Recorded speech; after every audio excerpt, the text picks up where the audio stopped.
안녕하세요, 곰곰이입니다. 이해찬은 1988년 평민당에 입당하면서 민주적인 국민정당을 만들겠다고 했습니다. 구체적으로는 지역주의 타파, 정책 중심의 정당, 민주적 의사결정 시스템 이런 것을 만들겠다고 했던 것이죠. 통합을 주장했고 공천헌금에 반대하다가 탈당하기도 했습니다. 그리고 총재 중심의 정당, 그러니까 1인 보스 정치의 타파를 주장했던 겁니다. 이런 정치개혁 방향은 노무현 전 대통령과도 일치했습니다. 1997년 정권 교체를 이뤘지만 정당개혁과 정치개혁의 수준은 만족스럽지 못했습니다. 2000년대로 접어들면서 정확히는 2002년 대선을 거치면서 이해찬은 노무현과 함께 본격적인 정치개혁에 나섭니다. 이번 편은 정치인 리뷰 이해찬 4편 2000년대 노무현부터 문재인까지입니다. 본격적으로 시작하기 전에 좋아요와 구독, 알림 설정 부탁드립니다. 그럼 시작하겠습니다. 한국 현대 정치사에서 가장 드라마 같은 선거를 꼽으라면 아무래도 2002년 대선이 꼽힙니다. 약체로 분류됐던 노무현이 대중참여형 경선이 도입되자 돌풍을 일으키면서 민주당 후보가 됐고 다시 민주당 내에서 사퇴 압력을 받으며 위기를 겪습니다. 하지만 정몽준과의 단일화에 성공하면서 반전을 일으켜내고 그 단일화가 다시 번복되면서 위기를 겪고 끝내 대선에서 승리하는 한국 정치사 사상 가장 극적인 장면을 만들어냅니다. 이 과정을 자세히 살펴보겠습니다. 당시 상황을 알려면 민주당, 정확히는 새천년 민주당에 대해 알아야 합니다. 1997년 대선은 3편에서 살펴봤듯 김대중 정치 인생의 최대 승부수였습니다. 자체의 힘으로 정권 교체를 이룰 수 없다는 판단에 새정치국민회의와 자민련의 연합으로 대선에서 승리한 것이죠. 이 얘기를 뒤집어 말하면 새정치국민회의 자체의 힘만으로는 다수당이 될 수 없다는 말이 됩니다. 그래서 대선에서 승리한 뒤 새정치국민회의는 여러 정치 세력들을 빨아들이게 됩니다. 대선을 앞두고 민자당을 탈당한 이인재 세력, 국민신당과 합당하죠. 중도 보수 성향의 정치 세력과 손을 잡은 겁니다. 1995년 김근태를 비롯한 민주화운동 인사들이 대거 입당합니다. 그리고 1997년 대선 이후에도 이른바 386이라 불렸던 진보운동 진영의 활동가들이 대거 입당합니다. 호남과 민주화운동 세력의 정당에서 전국 정당이자 중도 보수까지를 포괄하는 한나라당에 맞먹는 규모의 큰 정당으로 성장하게 되죠. 하지만 이념적으로는 상당히 혼란스러울 정도로 스펙트럼이 다양하게 됩니다. 지금의 민주당 계열의 정당의 시작을 평화민주당으로 보는 사람도 있고 새천년 민주당으로 보는 사람들도 많습니다. 2000년 16대 총선이 열립니다. 선거 전 새천년 민주당이 원내 1당이 될 수도 있다라는 예측이 나옵니다. 하지만 선거에서 115석에 그칩니다. 한나라당의 원내 1당을 내주게 되죠. 2002년 대선을 앞둔 경선, 당시 새천년 민주당 내에서 가장 유력한 후보는 이인재였습니다. 네, 피닉스 혹은 불사조 이렇게 불리는 그 이인재죠. 경선에서 노무현이 돌풍을 일으킵니다. 이인재는 음모론, 색깔론을 꺼내듭니다. 조선일보를 비롯한 보수 언론이 흔들고 이인재 후보가 문제를 제기하는 방식이 진행됩니다. 심지어는 노무현 후보의 장인, 과거 좌익 활동까지 문제 삼습니다. 노무현 후보는 정면 돌파를 선택합니다. 명연설 중 하나로 꼽히는 연설이 나옵니다. 뭐가 잘못됐습니까? 이런 아내는 제가 버려야 합니까? 그렇게 하면 대통령 자격이 있고 이 아내를 그대로 사랑하면 대통령 자격이 없다는 것입니까? 상황은 반전됐고 이인재는 이후 경기지역 경선을 앞두고 경선을 포기합니다. 최종 후보로 노무현이 확정됩니다. 경선이 끝났지만 당내에서 노무현 흔들기가 끝나지는 않았습니다. 2002년 월드컵을 거치며 정몽준의 지지율이 급상승합니다. 반면 재보궐선거에서 참패하면서 노무현 후보의 지지율은 흔들리죠. 당내에서 정몽준 후보와의 단일화 요구가 나옵니다. 심지어 선거에서 패색이 보이자 탈당하는 의원들도 나옵니다. 그리고 돌연 이인재가 탈당해 자민련으로 갑니다. 급기야 이회창 후보를 지지하게 되죠. 사면 초과의 상황에서 노무현은 극적으로 정몽준과 후보 단일화를 성사시킵니다. 그리고 정몽준의 단일화 번복이 있었지만 끝내 노무현은 대선에서 승리합니다. 이 과정에서 캠프의 수장을 맡은 사람이 이해찬이었습니다. 2002년 가을 대통령 후보 노무현은 정치적 동지인 이해찬에게 이렇게 말합니다. 대선 전략은 역시 이해찬 의원이 맡아줘야겠다. 이해찬은 노무현 선거대책본부 기획본부장을 맡습니다. 민주당 내 전략통으로 꼽혔던 이해찬은 노무현의 곁을 지키고 선거 승리를 이끌어내는 중요한 역할을 합니다. 여기서 잠깐, 노무현과 이해찬의 숨은 이야기들이 많습니다. 잠깐 보고 갈까요?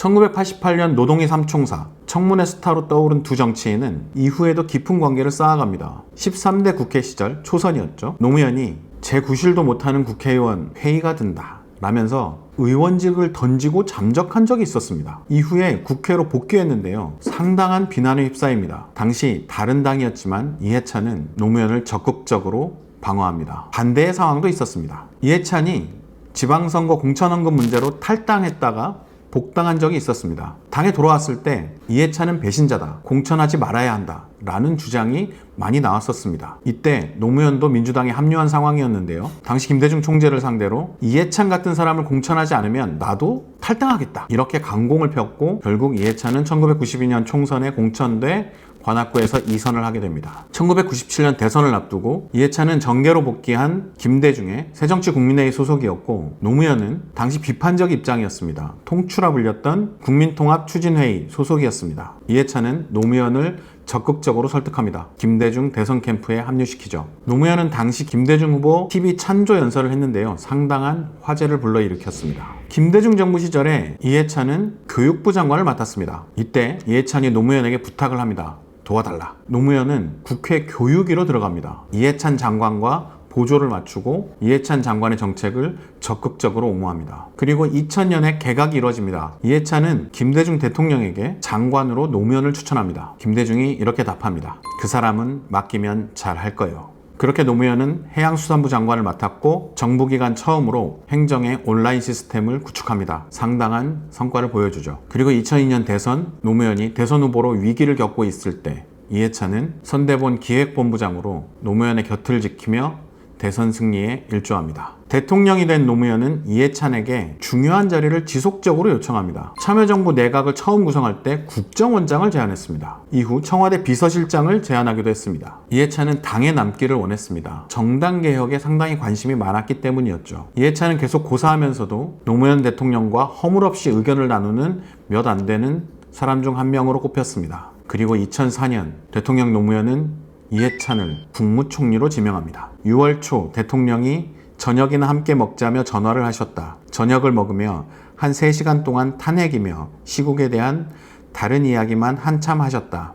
그러다 마지막에 총리 이야기를 꺼내셨다. 워낙 덤덤히 말씀하셔서 나는 처음엔 농담하시냐고 웃었다. 그랬더니 내가 왜 농담을 하겠냐. 책임지고 제대로 일할 총리가 필요하다 라고 덧붙이셨다. 이렇게 한국 헌정사에 거의 유일하다고 평가되는 분권형 총리, 이해찬 총리가 탄생하게 됩니다. 이 분권형 총리가 탄생하는 과정에서 한국 정치사에 중요한 사건이 터집니다. 바로 노무현 대통령 탄핵 사건과 열린우리당의 의회 권력 교체입니다. 자세히 살펴보겠습니다.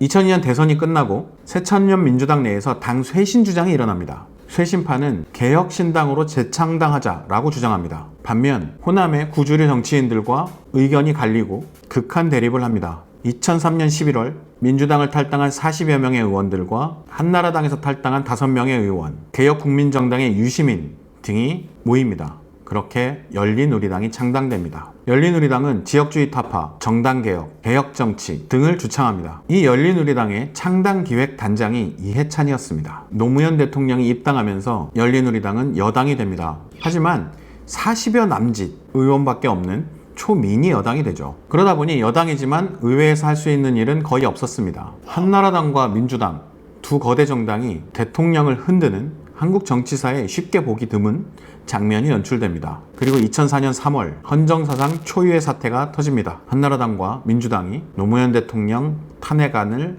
국회에서 가결시킨 겁니다. 대통령의 업무는 정지됐고 그 상황에서 2004년 17대 총선이 열립니다. 결과는 여러분들이 아시는 대로 열린우리당 152석. 이 선거는 단순히 여당의 승리가 아니었습니다. 자유당, 공화당, 민정당, 민자당, 한나라당으로 이어져 내려왔던 의회 제1당이 교체되는 민주세력, 정당이 의회 과반 의석을 차지하는 의회 권력의 교체 순간이었습니다. 총선이 그렇게 끝나고 2004년 5월 14일 헌법재판소는 대통령 탄핵안을 기각합니다. 청와대로 돌아온 노무현 대통령은 분권형 총리 혹은 책임 총리제를 본격적으로 추진합니다. 이해찬에게 그 자리를 맡긴 겁니다. 이해찬은 2004년 6월부터 2006년 3월까지 이른바 내치에서 상당한 권한을 가지고 있는 총리직을 수행합니다. 그 이전에도 그 이후에도 이 정도의 분권형 총리는 이해찬이 유일하다는 평가도 있습니다. 총리직을 끝낸 이해찬은 이후 문재인 등과 함께 청와대 정무특보를 하게 됐고 2007년 열린우리당에 신설된 동북아 평화위원회 위원장을 맡습니다. 이 자리는 꽤 중요했습니다. 남북관계를 풀지 못했던 노무현 정부는 2007년 3월 이해찬 전 총리를 열린우리당 동북아 평화위원장 자격으로 평양에 보냅니다. 노무현 대통령의 메시지를 가지고 간 거죠. 2000년 김대중 정부 시절에 남북 정상회담 수행단 중 한 명이었던 이해찬은 역사상 두 번째 정상회담 성사를 위해 사실상의 특사로 파견된 것이었습니다. 그리고 2007년 10월 노무현 대통령은 육로를 통해 평양으로 가게 됩니다. 2004년 총선에서 152석을 얻은 열린우리당은 거짓말처럼 그 힘을 발휘하지 못합니다. 152명의 국회의원 중 108명이 초선 의원이었고 당의 중심 인물이었던 정동영, 김근태가 장관으로 가게 됩니다. 당시 정동영은 열린우리당 의장이었고 김근태는 원내대표였습니다. 이후 열린우리당은 4대 개혁 입법을 동시에 추진합니다. 국회가 극한 대립으로 치닫게 됩니다. 한나라당은 장외투쟁으로 격하게 맞붙게 되죠. 4대 개혁 입법은 사실상 실패합니다. 열린우리당은 급격히 힘을 잃게 됩니다. 재보궐선거에서 연이어 패배하게 되고 급기야 과반 의석을 상실하게 됩니다. 그리고 2006년 지방선거에서 대참패를 하게 되죠. 2007년이 되자 열린우리당에서 탈당 러시가 벌어집니다. 열린우리당 밖에서 이합집산이 벌어졌고 대통합민주신당이라는 당이 만들어집니다. 결국 2007년 8월 열린우리당은 대통합민주신당과의 합당을 결정하며 역사 속에서 사라집니다. 그러니까 열린우리당에서 나온 의원들이 당을 만들었고 원래 있던 열린우리당을 흡수 통합한 거죠. 참 이상한 일인데 그 당시엔 이런 일이 벌어졌습니다. 이 당시 이해찬은 이른바 대통령 라인, 그러니까 친노그룹의 수장으로 꼽혔죠. 2007년 대선을 앞두고 당내 경선에 나서게 됐지만 패배합니다. 이 경선에서 정동영 후보가 후보로 결정됩니다. 대선에서 완패합니다. 대선이 끝나고 이런 말이 회자됩니다. 친노는 패족입니다. 2008년 1월 이해찬은 대통합민주신당을 탈당합니다. 제 정치 인생은 민정당, 민자당, 신한국당 그리고 한나라당과의 오랜 맞섬일 수밖에 없고 그 길이 행복한 국민, 좋은 나라를 이루는 길이라 여전히 확신하고 있다. 며칠 후 유시민 역시 탈당합니다. 이른바 친노그룹의 대표적 정치인 2명이 탈당하면서 친노는 상당 기간 한국 정치권에서 흩어져 지내게 됩니다. 그리고 2008년 총선에 이해찬은 출마하지 않았습니다. 이해찬은 탈당 이후 새로운 정당, 새로운 정치 세력을 형성하기 위한 활동에 들어갑니다. 그런데 2009년 충격적 사건이 터집니다. 노무현 전 대통령 서거입니다. 2007년 대선 이후 이명박 정부 검찰 칼끝이 노무현 전 대통령을 향합니다. 일명 논두렁식으로 대표되는 검언유착의 대표적 사례이자 최악의 기록 중 하나로 남아있는 2009년 초 노무현 수사였습니다. 검찰과 언론의 협작으로 노무현은 씻지 못할 도덕적 타격을 입은 상태에 놓입니다. 심지어 한겨레 경향 등의 진보 언론에서도 노무현을 향한 저주의 기사와 칼럼이 나올 정도였습니다. 노무현 서거 이후 이해찬은 한명숙 전 총리와 함께 시민주권이라는 단체를 만듭니다. 노무현 전 대통령의 사람 사는 세상에 대한 가치관 계승, 시민이 주체가 되어 민주주의를 이끌어 나가는 사회를 발전시키기 위해 결성한다. 이때까지만 해도 이해찬은 민주당 밖에 있는 친노 인사였습니다. 2009년 이해찬은 문제는 리더다에서 이렇게 말합니다. 단언할 수 없지만 2012년 대선에서 야당이나 진보 진영의 집권은 생각보다 쉽지 않으리라고 봅니다. 혹 2017년에는 가능할지 모르죠. 민심의 역사적 반전이 오는 시점이 있는데 그냥 오진 않아요. 2017년에 가서는 도저히 이대로는 안 되겠구나 하는 반전이 올 가능성이 있어요. 우리에게도 그런 식의 정권 교체 내지 새로운 역할이 요구될 때가 올 텐데 그것에 맞춰서 2017년 후보는 키워야겠다는 생각이 들어요. 이해찬은 2009년부터 2017년 대선에 승리할 수 있는 후보를 준비해야 된다라는 생각이었습니다. 그리고 이때 이해찬은 개혁 진보 진영 전체, 그러니까 민주당은 물론이고 민노당, 진보신당, 당시 준비되고 있었던 친노신당, 그리고 시민단체들까지 모두 함께 힘을 모아야 한다는 입장을 내비칩니다. 이해찬류의 주장을 일컬어 빅텐트론이라고 불리기도 했습니다. 이 즈음에 진보진영, 개혁진영, 정치권의 논의는 상당히 여러 방향으로 진행됐습니다. 일단 민주당 계열과 진보정당 계열이 연대를 해서 선거를 치르자는 야권연대라는 주장이 있었습니다. 야권연대는 2010년 지방선거에서 본격화되며 실제 정치에서 상당한 힘을 이미 발휘한 상태였습니다. 그리고 빅텐트론이 주창됩니다. 민주당부터 진보정당, 시민사회까지 하나의 텐트로 모이자는 주장이었습니다. 총선과 대선이 겹친 2012년을 앞두고 야권연대, 빅텐트론 등의 주장들 사이에서 더욱 격렬한 토론이 이루어집니다. 이해찬은 시민주권 이후에 혁신과 통합이라는 조직을 만들면서 야권 전체를 통합해가는 구상을 현실화합니다. 그리고 이 혁신과 통합이라는 조직에 매우 중요한 인물이 합류합니다. 당시 노무현 재단 이사장이었던 문재인입니다. 여기서 잠깐, 문재인과 이해찬이 동갑 혹은 한 살 차이인 것 아시나요? 이해찬은 1952년생이고 문재인은 1953년생입니다. 문재인 대통령이 1월생이니까 빠른 53이죠. 그러니까 학교는 같이 다녔습니다. 두 사람은 7회학번으로 학번이 같습니다. 둘 다 1972년부터 대학을 다녔고 유신 반대 운동으로 감옥에 갑니다. 1980년 서울의 봄 때 함께 서울역 광장에 있었고 1987년 6월 항쟁에서 이해찬은 서울에서, 문재인은 노무현과 함께 부산에서 항쟁을 이끕니다. 노무현 정부 당시 문재인은 청와대에서, 이해찬은 총리로 노무현 대통령의 곁을 지키는 사람들이었습니다. 아무튼 2011년 노무현 재단 이사장을 맡고 있었던 문재인은 혁신과 통합에 합류한 뒤 2011년 12월 민주통합당이 만들어질 때 본격적으로 정치를 시작합니다. 이 과정에서 나온 책이 바로 문재인의 운명입니다. 북콘서트는 그야말로 대흥행합니다. 책의 발간부터 북콘서트까지 관여했던 인물이 바로 이해찬이었습니다. 문재인은 노무현 서거 이후 여러 경로로 정치에 나서달라는 요청을 받았지만 꿈쩍도 하지 않았습니다. 그럼 문재인에게 이해찬은 노무현에 대한 책 한 권이라도 내야 하지 않겠냐라고 제안합니다. 그렇게 나온 책이 바로 문재인의 운명입니다. 혁신과 통합은 문재인 이사장이 이끌던 노무현 재단과 이해찬 대표가 이끌던 시민주권, 김기식, 남윤인순, 시민사회 그룹의 내가 꿈꾸는 나라, 문성구를 중심으로 한 시민들의 모임, 국민의 명령 등이 모여 만든 정치 조직이었습니다. 2011년 12월 혁신과 통합은 민주당과 합당을 선언합니다. 그렇게 민주통합당이 창당됩니다. 그러니까 민주통합당은 그 전과는 비교가 되지 않을 정도로 좌클릭하게 됩니다. 상당히 진보적 스탠스로 옮겨가게 되죠. 이와는 다른 흐름으로 진보정당 계열도 통합을 이룹니다. 이정희가 이끌던 민주노동당, 유시민이 이끌던 국민참여당, 그리고 노회찬, 심상정 등이 모여서 통합진보당을 창당합니다. 그러니까 두 정당 이름에 통합이 들어간 걸 보면 그 당시 야권의 화두가 무엇이었는지 잘 알 수 있습니다. 두 당은 2012년 야권연대를 형성해 총선에 나섰지만 여당이었던 새누리당에 패배합니다. 그리고 맞이한 대선, 민주통합당에서 문재인 후보가 나섰지만 박근혜에 패배합니다. 그러니까 2008년 이후 완전히 폭망했던 야권이 4년이 지나고 여당과 붙어볼 만한 덩치를 키우긴 했지만 이기기에는 역부족이었던 겁니다. 이해찬은 2012년 총선 직후인 6월 민주통합당 대표가 되고 대선을 맞이했습니다. 문재인 안철수 단일화가 혼선을 거듭하고 교착되던 시점에 이해찬은 두 후보의 회동을 앞두고 대표직을 내놓습니다. 정권 교체와 단일화가 그만큼 절박하고 중요하기 때문이다. 그렇게 단일화를 이뤘지만 대선에서 박근혜 후보가 승리합니다.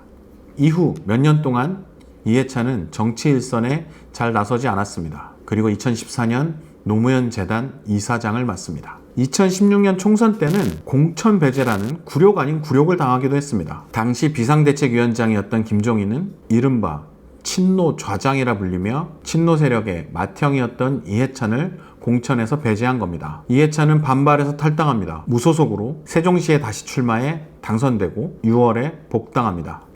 여기서 잠깐, 이해찬은 왜 세종시에 출마했을까요? 아시는 대로 세종시는 노무현 대통령의 가장 중요한 공약이었던 행정수도 이전 정책이 헌법재판소에서 위헌 판결이 난 후에 행정중심 복합도시로 추진된 도시입니다. 이해찬은 행정수도 이전 정책의 기획자이자 국무총리 시절 특별법을 만든 인물입니다. 노무현 후보의 행정수도 이전 공약은 당시 공약을 검토하던 캠프의 5명 중 이 공약에 찬성한 사람이 2명밖에 없었다고 합니다. 한 명은 이해찬이었고 한 명은 이후에 참여정부 비서실장을 지낸 이병환이었습니다. 5명 중에 2명만 찬성했지만 노무현 후보의 의지가 워낙 강력해서 관철됐다고 합니다. 그렇기 때문에 세종시는 이해찬의 정책이자 노무현의 정신을 계승하는 도시인 겁니다.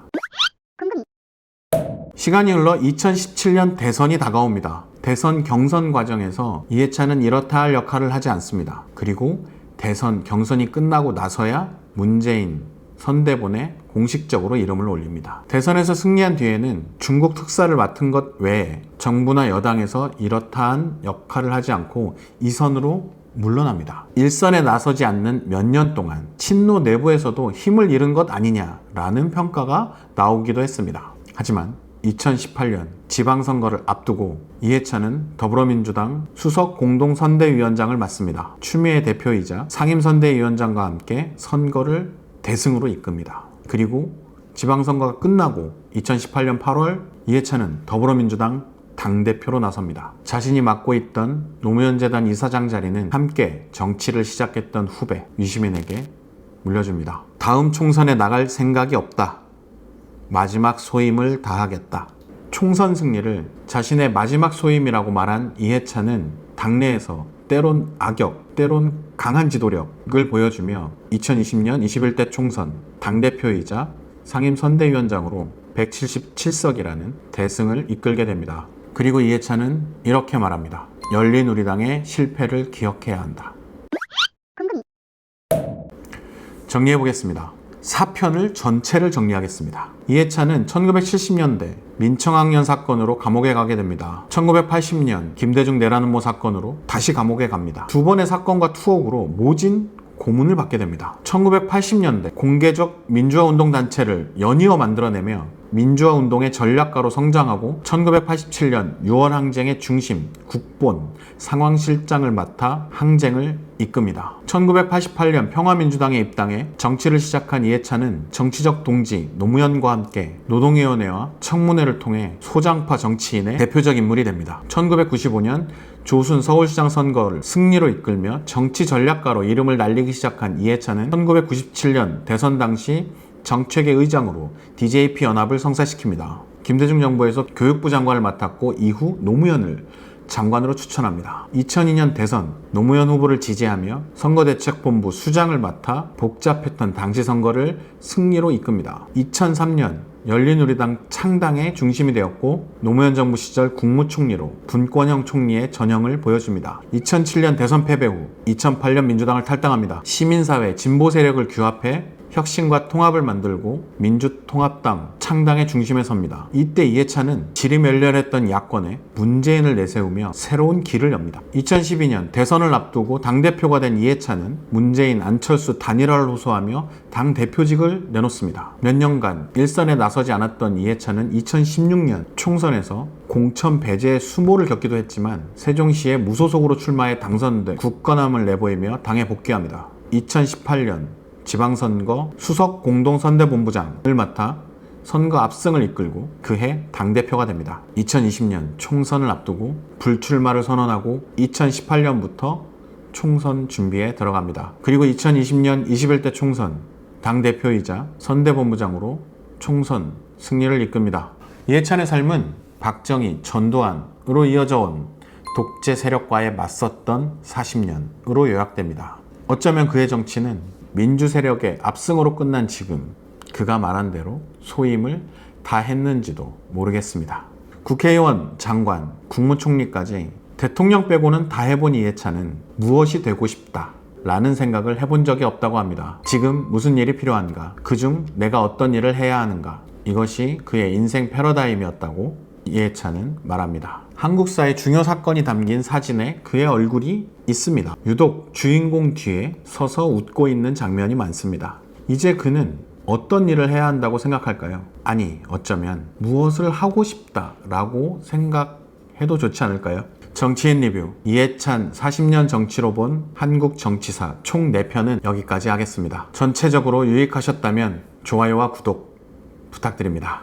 시청해주셔서 감사합니다. 이건 멋 모르고 덤빈 거였습니다. 내 편이 될 줄도 몰랐고 내용이 이렇게 방대할 줄도 몰랐습니다. 그만큼 제가 이해찬이란 인물을 자세히 알지 못했던 것이었겠죠. 40년간의 삶, 그것도 한국 정치사의 중요 장면, 한복판에 서 있었던 인물을 돌아보는 일은 저에게는 매우 도움이 되는 일이었습니다. 여러분들에게 어떻게 다가갔는지는 잘 모르겠습니다. 그나저나 다음 편부터는 새로운 시리즈를 시작하겠습니다. 지금까지 정치인 리뷰를 많이 했다면 다른 시리즈가 시작됩니다. 경제인입니다.